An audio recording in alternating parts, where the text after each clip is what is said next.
11월 1일 주일 새벽 예배 본문의 말씀은 누가복음 1장 1절로 17절까지 말씀이 되겠습니다. 누가복음 1장 1절로 17절까지 말씀을 통해서 함께 은혜를 나누도록 하겠습니다. 자, 이제 오늘부터 누가복음서를 시작합니다. 그래서 복음서 우리가 많이 잘 알고 있고 많이 읽었던 말씀이겠지만 그래도 특별히 이 아침마다 누가복음의 말씀을 가지고 함께 은혜를 나눌 때 다시 잘 배우고 또 하나님이 주신 은혜를 다시 한번 깊이 묵상하는 그런 시간 되기를 원합니다. 자, 누가복음은 누가 썼을까요? 누가가 썼습니다. 누가복음은 누가가 썼습니다. 그리고 누가복음은 사도행전의 전편이라고 봐도 과언이 아닙니다. 그래서 일반적으로 누가행전이라고 말을 합니다. 누가복음의 후속편이 사도행전이다 이렇게 생각하시면 됩니다. 자, 복음서 중에 마태, 마가, 누가, 요한 네 개의 복음서를 사복음서라고 하고 마태, 마가, 누가는 또 특별히 이 세 개는 공통적으로 연관된 게 아주 많거든요. 그래서 공관복음이라고 이야기를 합니다. 공통적으로 연관돼 있다 해서 공관복음이라고 얘기를 합니다. 자, 그래서 세 번째 책인 누가복음은 마태복음이 그 유대인들을 대상으로 쓰여진 그 복음서라면 마가복음은 이방인들, 특별히 로마에 살고 있었던 그 이방인들, 기독교인이 아닌 이방 사람들을 위해서 쓰여진 복음서라고 할 수 있습니다. 그렇다면 누가복음은 누구를 위해서 이 복음서를 썼느냐? 로마 제국 내에 있었던 헬라 배경을 가진 이방 기독교인들. 자, 로마 제국 내에 헬라적 배경을 가진 이방 기독교인들, 유대인들은 아닌 이방 사람들이지만 헬라적 배경을 갖고 있는 기독교인들, 이제 복음을 받아들인 사람들, 그런 기독교인들을 위해서 쓴 글이 누가복음이 되겠습니다. 그래서 다른 복음서들과 비교했을 때 누가복음의 특징이라고 한다면 이 누가복음에서는 예수님의 완전한 인자, 사람의 아들, 완전한 인자 되심과 그리고 구원자 되심을 강조하는 복음서입니다. 그러니까 완전한 인자이면서 완전한 구원자이시다. 이런 것을 강조하는 복음서가 누가복음입니다. 그리고 다른 복음서들에 비해서 아주 독특한 특징은 그 여성이라든지 그 다음에 어린이라든지 그 다음에 가난한 자들이라든지 그 세리와 그 다음에 죄인들, 이러한 그 당시에 소외된 사람들에게 관심을 보이셨던 예수님에게 초점을 맞추고 있습니다. 그러니까 다른 복음서들에 비해서 좀 가난한 자들, 소외된 계층들에게 예수님이 관심을 보이셨다라는 그 부분을 좀 부각해서 드러내서 그 복음서를 쓰고 있는데 누가가, 그래서 이 누가복음을 일명 가난한 자들의 복음서다라는 별명도 가지고 있습니다. 자, 그리고 이 누가복음에서는 오늘 첫째 시간이라 조금 제가 개론적인 말씀을 드리는 겁니다. 그 누가복음의 전체적인 메시지의 핵심은 뭐냐면 이 복음서가 역사적으로 사실이라는 복음의 역사성에 대해서 강조를 합니다. 자, 그리고 두 번째는 인종과 혈통의 한계를 뛰어넘고 계층과 신분의 차이를 뛰어넘는 구원의 보편성에 대해서 강조를 합니다. 인종이라든지 혈통적 그런 한계, 그 다음에 계층과 신분의 그런 한계, 그런 차이를 뛰어넘는 구원의 보편성에 대한 언급을 누가복음에서 하고 있습니다. 그리고 기도의 중요성에 대해서 좀 강조를 해요. 마태, 마가, 누가, 요한 이 사복음서 중에 예수님이 기도하시는 장면, 기도에 관한 이야기가 많이 나오는데 특별히 이 누가복음에서는 다른 복음서에는 언급하지 않고 있는 그 기도에 대한, 예수님의 기도에 대한 부분을 7번이나 더 추가해서 말씀을 합니다. 결국 다른 복음서에는 없는 기도에 대한 강조가 7번이나 더 강조되어 있습니다. 자, 그리고 이 누가복음에는 복음을 받아들이는 복음의 수용성과 그 가난한 자들의 축복, 가난한 자들이 복음을 어떻게 받아들이는지에 대한 이야기. 그래서 가난한 자들이 받는 복, 반대로 복음의 수용성에 있어서 부자들이 복음을 어떻게 수용하고 받아들이는가에 대한 그거에 따른 부자들이 받는 벌, 이런 것들이 좀 다른 복음서하고 다르게 강조됩니다. 그리고 가난한 자들의 복음이라고 아까 말씀드렸듯이 누가복음에는 소외된 자들에 대한 관심과 사랑이 많이 언급되어 있습니다. 자, 마지막으로 이 누가복음의 메시지의 특징은 그 인내와 소망과 영적 각성, 인내, 소망, 영적으로 각성하는 것, 이것이 진정한 종말의 신앙의 요소들이다. 뭐가? 인내, 소망, 영적인 각성. 이것이 종말 신앙에 꼭 필요한 요소다라는 점을 강조하고 있습니다. 자, 총 24장으로 되어 있는 누가복음을 오늘부터 시작하는데요. 잘 알고 계신 복음서지만 그래도 또 묵상하고 또 읽고 또 잘 함께 들어서 하나님이 그때그때 주시는 은혜를 함께 나누는 그런 은혜의 시간이 되기를 원합니다. 자, 1장 1절부터 오늘은 17절까지 말씀을 통해서 함께 은혜를 나눕니다. 자, 여기서는 그 세례 요한의 그 출생에 대한 이야기가 좀 언급이 됩니다. 세례 요한의 혈통, 그리고 그의 부모의 경건함, 그 부모를 소개해요. 그리고 가브리엘 천사가 세례 요한의 출생을 예고한 부분, 그리고 세례 요한의 사역에 대한, 세례 요한이 출생할 거고 세례 요한이 태어나면 이런 일을 할 거다라는 가브리엘 천사의 예언의 이야기가 17절까지의 주된 이야기가 되겠습니다. 그리고 1절부터 4절까지에서는 누가가 왜 이 누가복음서를 쓰게 됐는지, 집필 배경, 그리고 집필한 목적에 대해서, 그리고 수신자가 누군지, 이런 부분에 대한 한마디로 서론이라고 할 수 있는 부분이 1절부터 4절까지 내용이 되겠습니다. 자, 한 절씩 보도록 하겠습니다. 우리 중에 이루어진 사실에 대하여, 결국 예수 그리스도에 관한 사실을 말합니다. 우리 중에 이루어진 사실, 예수님에 관한 스토리를 말해요. 처음부터 목격자와 말씀에 일꾼된 자들이 전하여 준 그대로라고 되어 있어요. 자, 여기서 말하는 처음부터라는 것은 예수님의 공생의 시작부터라는 얘기입니다. 그러니까 예수님의 공생의 시작부터 따라다녔던 제자들, 그들이 목격자들이고, 그리고 말씀에 일꾼된 자들, 제자들을 말합니다. 그래서 그들이 전하여 준 그대로 내력을 저술하려고 붓을 든 사람이 많다는 거예요.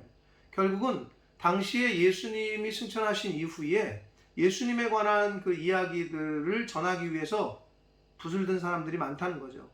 일단 우리에게 전해지는 거는 마태, 마가, 누가, 요한 이 4명이지만 더 많았던 거예요. 그래서 이 누가도 이제 그 집필을 편지를 이 누가복음을 쓰게 되는데, 자, 3절을 보시면 그 모든 일을 근원부터 자세히 미루어 살핀 나도 그랬습니다. 누가 자신을 말합니다. 그 모든 일을, 예수 그리스도의 공생의 시작부터 자세히 옆에서 듣고 보고 본 자신도 데오빌로 각하에게 차례대로 써보내는 것이 좋은 줄 알았노니, 여기서 데오빌로 각하라는 사람이 나와요. 첫 번째 수신자라고 할 수 있는데, 근데 이 개인에게만 쓴 것이냐? 그렇지는 않습니다. 당시에 이 편지를 쓸 때에 그 사회적으로 좀 지위가 높은 사람에게 헌정을 하는, 그래서 그 사람의 이름을 집어넣는 그 관습이 있었어요. 왜냐하면 그래야 그 편지, 그 서신이 공적인 좀 위력, 공신력을 갖기 때문에 지위가 높은 사람을 이렇게 쓰게 돼 있었는데, 여기서 말하는 데오빌로 각하는 로마의 어떤 그 직책을 갖고 있었던 뭐 총독 정도 되는 그런 직책을 갖고 있었던 사람으로 보여지는데, 그러니까 어떻게 보면 로마에 살고 있는 이방인 크리스찬으로 여겨져요. 왜냐하면 데오빌로라는 말이 하나님을 사랑하는 자 또는 하나님의 사랑을 입은 자로 번역되는 말이기 때문에 그렇습니다. 그 단어 자체가. 그래서 로마의 관직을 갖고 있었던 사람인데, 어떤 위치가 있었던 리더 계급인데, 이제 복음을 듣고 예수님에 대해서 듣고 이렇게 기독교로 개종한, 근데 정확하게 구전되어 온 얘기만 들었을 뿐 사도들의 정확한 어떤 가르침을 받지 못한, 그래서 데오빌로 각하를 비롯한 로마에 있는 이방인 그리스도인들, 기독교인들을 위해서 이 편지를 쓴다라고 지금 누가는 쓰게 된 기록 목적, 배경을 언급하고 있습니다. 그리고 여기서 차례대로라는 말은 순서대로라는 말인데, 어떤 순서라는 말이냐면 시간적 순서, 즉 연대순으로, 연대기적으로 이제 서술을 하겠다고 말하고 있는 거예요. 다른 복음서는 시간의 그 순서대로 써 있지 않아요. 순서가 좀 뒤바뀌고, A라는 사건이 분명히 더 후대에 나왔는데 먼저 기록되어 있다든지, 뭐 이런 이렇게 시간적 순서를 무시하고 주제별로 묶은 이런 복음서들이 대부분인데, 이 누가는 최대한 연대기 순으로 시간 순서대로 그래도 기록한 복음서가 또 누가 복음이 되겠습니다. 그래서 자신이 지금 밝히고 있어요. 연대기적으로 차례대로 순서대로 써 보내는 것이 좋은 줄 알았노니, 4절, 이는 각하가 알고 있는 바를, 이제 그 데오빌로가 듣고 알고 있는 바를 더 확실하게 하기 위해서 지금 이 편지를 씁니다 라고 편지의 기록, 지필 과정과 배경, 목적 이런 것들을 밝히고 있습니다. 자, 5절부터 이제 7절까지에서는 세례 요한의 그 혈통 및 그의 부모에 대한 그 소개가 나오는데, 5절을 봅니다. 유대왕 헤롯 때에 아비야 반열의 제사장 한 사람이 있었으니, 유대왕 헤롯 때라고 역사적인 어떤 시기를 밝혀요. 이게 그러니까 결국은 복음의 역사성, 이 누가복음서의 역사적 사실을 언급하기 위해서 유대왕 헤롯 때에 있었던 아비야 반열의 제사장 한 사람이 있었다, 이렇게 밝히고 있습니다. 이름은 사가랴다. 그리고 그의 아내는 아론의 자손, 즉 아내 또한 제사장 반열이라는 거예요. 제사장 가문, 이름은 엘리사벳. 그러니까 결국 세례 요한의 아버지와 어머니를 소개합니다. 근데 세례 요한의 아버지 어머니가 전부 다 제사장 가문이라는 거예요. 이렇게 믿음의 신실한 가문에서 태어났다. 6절을 봅니다. 이 두 사람이 하나님 앞에 의인이니 주의 모든 계명과 규례대로 흠이 없이 행했던 인물이라고 기록하고 있습니다. 세례 요한의 아버지가 이렇게 경건한 사람이었고 하나님 앞에서 흠이 없는 사람이었다. 7절을 봅니다. 그런데 엘리사벳, 즉 세례 요한의 어머니 엘리사벳이 처음에는 잉태를 못했나 봐요. 애가 없었어요. 애를 못 낳았어요. 잉태를 못함으로 그들에게 자식이 없고 두 사람의 나이가 많더라. 나이가 많아요. 근데 여러분, 당시의 유대 사회에서는 여자가 애를 못 낳으면 심지어는 이렇게 손가락질을 받았고, 심지어는 저주받은 걸로 여기는 시대였단 말이에요. 그러니까 나이가 많아. 근데 애가 없어. 그러니까 뭐 별로 이렇게 사람들에게 좋은 소리를 못 듣는 그런 때였던 거죠. 자, 그런데 이제 8절부터 이제 13절까지에서는 가브리엘 천사가 이제 그 세례 요한의 출생을 예고하는 장면이 나옵니다. 마침 사가랴가 세례 요한의 아버지죠. 그 반열의 차례대로 하나님 앞에서 제사장의 직무를 행할세, 이렇게 기록되어 있는데, 당시에 그 제사장은 아주 굉장히 많았어요. 24조로 나눴어요. 24반열. 근데 반열이 어려우니까 24개 조로 나눠서 한 개 조에 900에서 1000명이었어요. 엄청나게 많았던 거죠. 그러면 이게 조대로 돌아가면서 반열대로 돌아가면서 성전에 관련된 업무를 담당했단 말이에요. 그런데 그 성전에 그러면 1조다. 그러면 900에서 1000명이잖아요. 그러면 그 성전에 관련된 임무를 담당할 때 누가 이 일을 하고 누가 이 일을 하고 누가 이 일을 하고는 제비뽑기로 결정했어요. 자, 그래서 지금 이 말은 사가랴가 속했던 그 반열, 그 조가 이제 순서가 돼가지고 하나님 앞에서 제사장의 직무를 행해야 하는 때가 됐다는 거예요. 그래서 9절에 보면 제사장의 전례를 따라서 제비를 뽑아 주의 성전에 들어가 분향하고, 이게 돼. 제비를 뽑아서 할 역할들을 이제 정하는 거예요.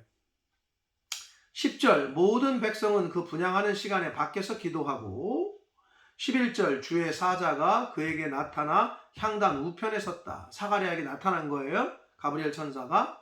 12절 사가랴가 보고 놀라며 무서워하니, 무서웠겠죠. 얼마나 무서웠겠어요. 천사가 나타났으니. 13절 천사가 그에게 이르되 사가랴여 무서워하지 말라. 너의 간구함이 들린지라. 내 아내 엘리사벳이 내게 아들을 낳아주리니 그 이름을 요한이라 하라. 라고 이제 아들에 대한 출생을 예고하는 장면이 나옵니다.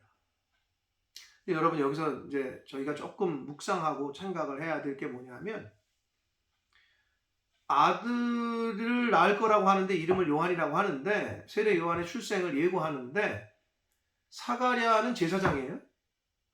자, 그런데 엘리사벳하고 사가랴가 나이가 많았다고 그랬어요. 그래서 이제는 인간적인 방법으로는 이제는 뭐 애를 낳을 수 없는 상황인 것으로 보여져요. 나이가 많았기 때문에. 자, 그런데 여기서 천사가 말하길 너의 간구함이 들린지라. 내 아내에서 엘리사벳이 내게 아들을 낳아주리니 그 이름을 요한이라 하라. 그럼 여기서 문맥상 일반적으로 저와 여러분이 생각할 때는 사가랴가 아들을 달라고 하나님 앞에 열심히 기도했나 보다. 이게 생각이 드시죠? 그게 합리적인 추론이잖아요. 그런데 우리가 한번 생각해 볼 건, 물론 사가랴가 하나님 우리에게도 아들을 주십시오 이렇게 기도했다라고 볼 수도 있습니다.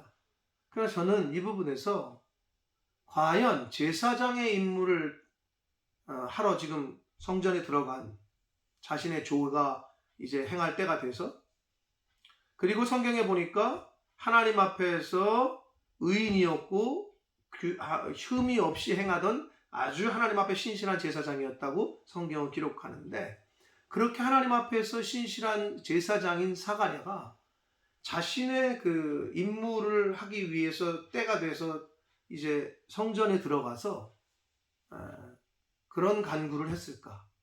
또는 이때가 아니더라도 평상시에 아들 달라고 간구를 했을까? 생각을 해봤을 때 그것이 아니라고 보여진다면 사가랴는 제사장으로서 무슨 간구를 했길래 하나님이 간구를 들었다라고 표현하는 것일까?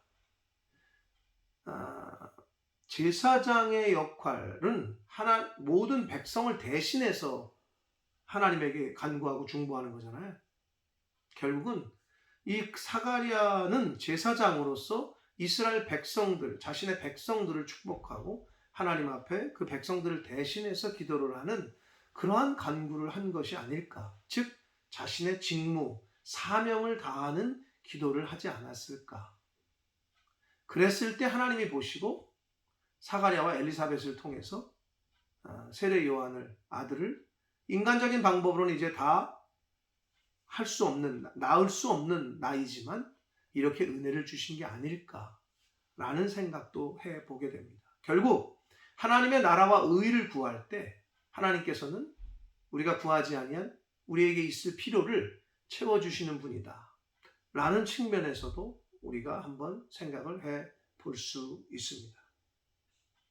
자, 아무튼 이 사가랴의 간구를 들으시고 이제 세례 요한을 하나님께서 그 가정에 이제 선물로 주신다라고 천사가 이야기를 합니다.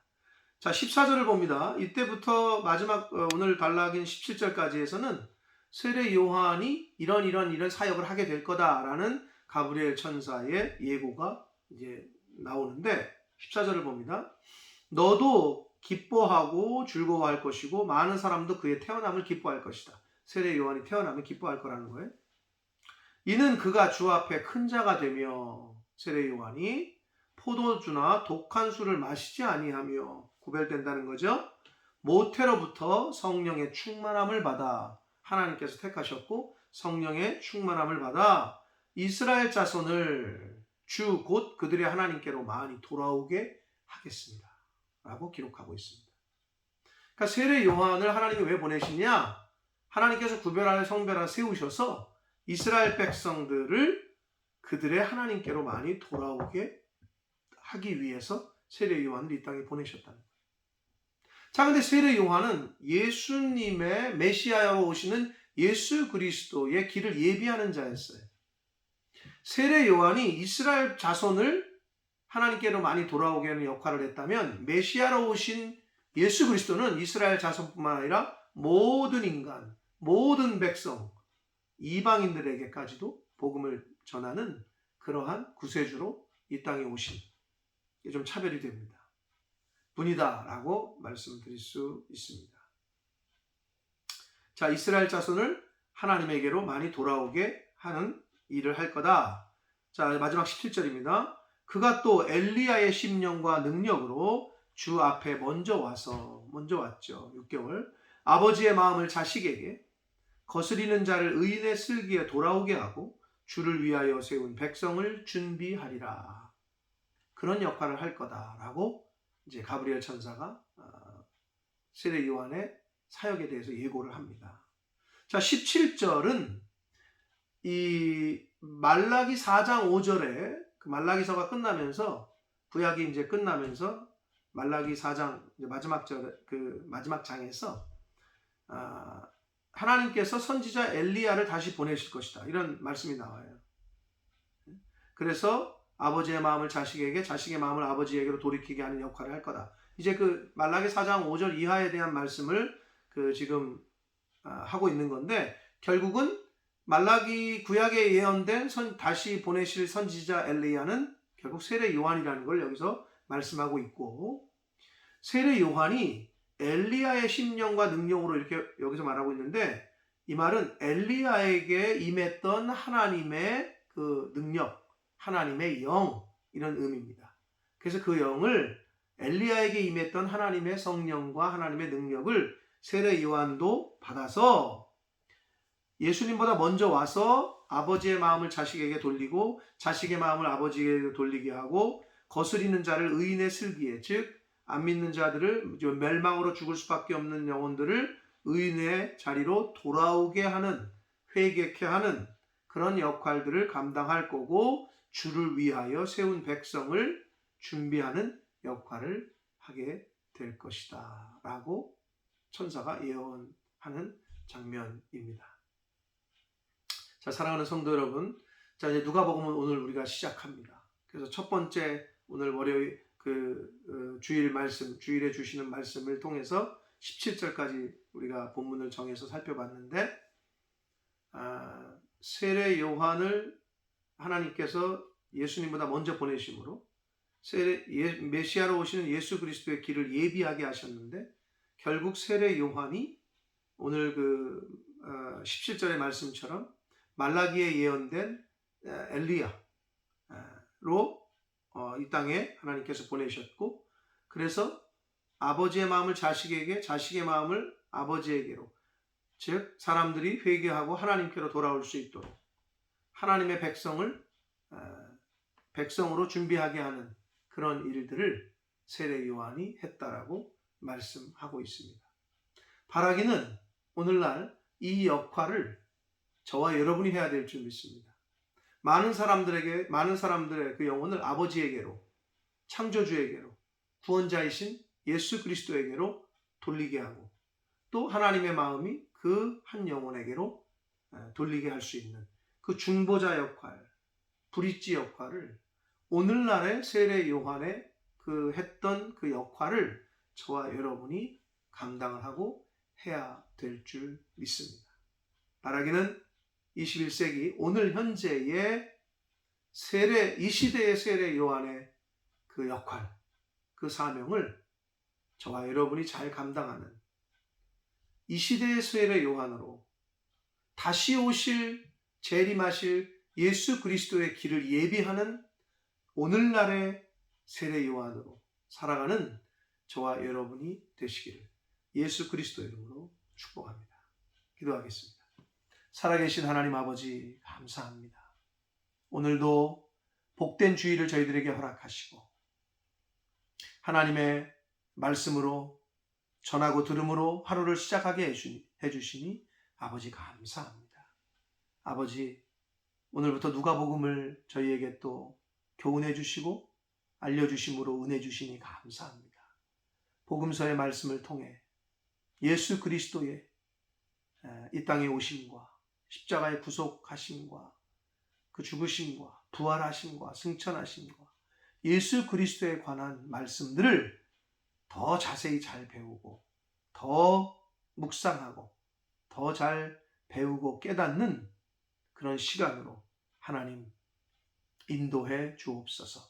아버지, 세례 요한이 메시아로 오시는 예수 그리스도의 길을 예비했다는 것처럼 재림하실 예수 그리스도를 그의 길을 예비하는 이 시대의 세례 요한의 역할을 그 사명을 감당하는 저희들 하나님의 자녀된 저희들 모두가 되게 하여 주옵소서.